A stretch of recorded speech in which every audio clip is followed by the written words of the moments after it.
a minha primeira experiência não foi com RH. Eu comecei desenvolvendo, minha primeira empresa foi desenvolvendo software para agronegócio, para controle de rebanho de pequenas fazendas. Nunca fui fazendeira também. E nada a ver com história. E nada. E depois eu fundei a Solids e fui trabalhar com gestão de pessoas. Mas foi logo, então não demorou muito também. Você não andou, percorreu muitos cenários para chegar nisso. Com gestão de pessoas eu trabalho desde 2010. Tá, mas aí como é que você enxerga, tipo, aqui tem um negócio? Porque eu acho que nesse perfil, a visão que você tem não é que isso é algo legal, que pode dar certo. Não, aqui tem um negócio. É um negócio. Tá. Quando eu comecei, minha primeira experiência foi do agro. A gente enxergou uma oportunidade de melhorar a gestão das fazendas. Eu enxerguei uma oportunidade através de tecnologia. Quando a gente foi para o RH, porque o RH começou com essa ferramenta, a gente desenvolvendo. Hoje a gente tem a plataforma completa de gestão de pessoas. Então tem tudo, processo seletivo, avaliação de desempenho, a jornada todinha de um RH está dentro do meu software hoje. Independente do segmento que a empresa atue. Independente. Eu tenho uma jornada ali de departamento pessoal e RH completa. Mas eu comecei, o primeiro módulo foi o teste de perfil que você fez. Então eu comecei estudando e desenvolver uma tecnologia de mapeamento comportamental. E isso foi o início. Ali a gente começou a desenvolver tecnologia. Por que aconteceu? O Alê, ele me contava que quando ele tinha mais ou menos 17 anos, ele foi diagnosticado com fobia social.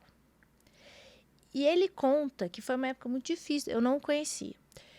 Ele conta que foi uma época muito difícil, onde ele não conseguia escolher a profissão dele, não conseguia se relacionar com as pessoas, não conseguia namorar, ele estava travado, né? Travado com depressão dentro de casa.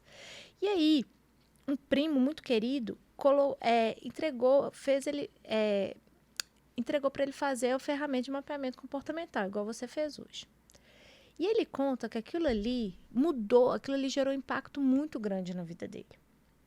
Porque a partir desse autoconhecimento que ele teve, ele conseguiu pensar qual seria o melhor caminho profissional, e aí ele entendeu, e aí ele fez estatística, entrou para a estatística no FMG, ele começou a se relacionar melhor com as pessoas, aí depois disso ele até namorou, assim. Ou seja, aquele autoconhecimento gerou um impacto muito grande na vida dele. E isso ficou guardado na história. O tempo foi passando, a gente já casado, e a gente conversando sobre isso.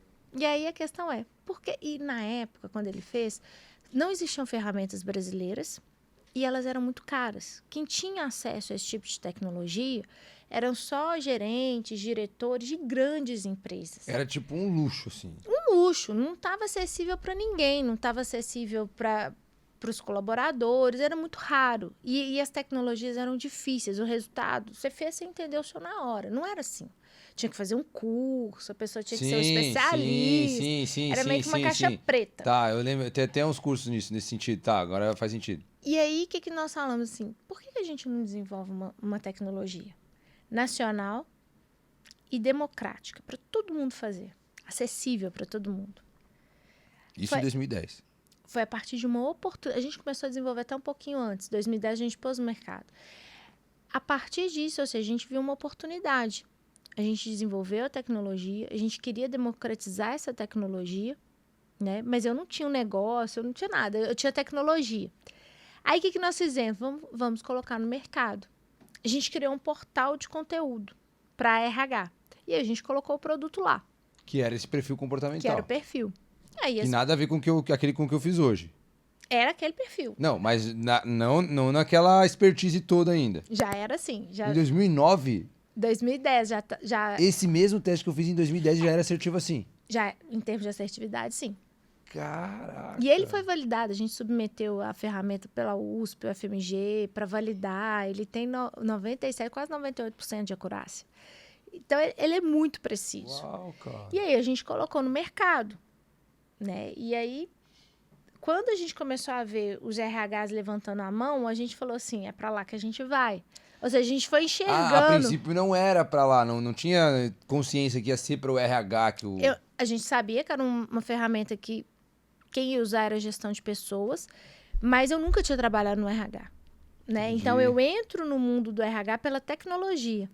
E não por ter Entendi. trabalhado no RH antes. Nossa, E a que partir contra-intuitivo. desse conteúdo, desse portal de conteúdo que a gente criou, aí eu comecei a interagir com esse público. E aí eu apaixonei. Aí foi assim, né? Eu fui apaixonando por esse mundo. E aí eu comecei a descobrir algumas coisas muito interessantes, né? E umas coisas não tão boas. Por exemplo, Brasil tem uma das maiores rotatividades do mundo. Isso se dá porque a empresa coloca as pessoas geralmente na função errada, não sabe selecionar, ou porque nós, como país, não temos uma cultura de se autoconhecer, de se autodesenvolver? Maturidade de gestão. Basicamente, tem vários fatores. A gente, além da rotatividade muito alta, a gente tem uma produtividade muito baixa. Né? Então, por exemplo, só com rotatividade, o Brasil perde mais ou menos 600 bilhões de reais por ano. 600 bi? Bi. É muito dinheiro.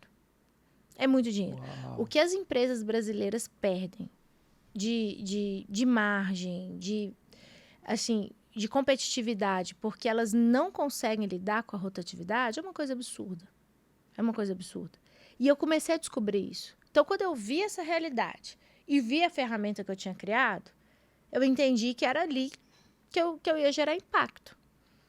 Então, quando eu percebi que aquela ferramenta que eu e o Ale, nós tínhamos criado, que aquilo ali poderia entrar nessa realidade, que é uma realidade muito dura, uma realidade onde muitas vezes o RH, ele não tem consciência, assim, ele não tinha consciência. Quando a gente começou, não tinha tecnologia, não tinha muita coisa. Então, a gente enxergou uma oportunidade gigante de gerar impacto. E aí, outra coisa que a gente fez também, que a gente logo observou, é que essas tecnologias, elas estavam muito acessíveis, elas eram acessíveis muito para a grande empresa, para as empresas maiores. E sempre muito focado em cargos de gerência, né? Então, era comum, até vir um cliente, mas em uma grande empresa e falava assim, vou aplicar nos meus diretores. E quando eu olhava para aquilo, eu falei, gente, isso está errado, porque quando você vai olhar a rotatividade brasileira, ela não está na gerência para cima, ela está na gerência para baixo. Eu falei, gente, a gente está dando remédio para quem não está doente. Uau. E aí a gente começou, eu falei assim, não, quer saber? Nós vamos democratizar essa ferramenta. Eu quero todo mundo da empresa sendo mapeado. Nós vamos acabar com essa cultura de só gerência ser mapeada. E nós vamos democratizar a tecnologia. A tecnologia é para todo mundo. E aí, na fase de desenvolvimento, a gente teve esse cuidado de fazer com que a ferramenta não tem uma fase lá da validação do estudo que não interessa se a pessoa se ela é CEO ou se ela está no cargo mais operacional da empresa. Não tem diferença de assertividade. A única coisa que precisa é a pessoa ser minimamente alfabetizada. Né? Então, para o teste ter validade, precisava da pessoa ser minimamente alfabetizada. E isso para a gente foi uma conquista muito grande, porque a gente falou assim, não, agora a gente vai conseguir fazer com que todo mundo passe por isso. Oi, por exemplo, um dos desafios também que eu percebi é que te dá seus pontos fortes ali, mas fala teus pontos negativos também, fala algumas verdades, né? Pontos a desenvolver. Todo mundo tem. E isso acaba incomodando algum perfil de pessoa? Incomoda. Não é que incomoda. A pessoa lê, ela sabe que é verdade. O que incomoda, às vezes, é a exposição. Então, por exemplo, você não teve dificuldade nenhuma de falar seu perfil para mim. Você já foi contando. Porque o seu perfil não se incomoda com isso. Alguns perfis são mais reservados. Então, a gente tem toda uma estratégia ali. As informações são mantidas em sigilo. Então, não é uma coisa que a gente... A forma de usar esse tipo de tecnologia é realmente respeitando a individualidade de cada um. Mas uma premissa básica. Todo mundo tem pontos fortes e todo mundo tem pontos a desenvolver.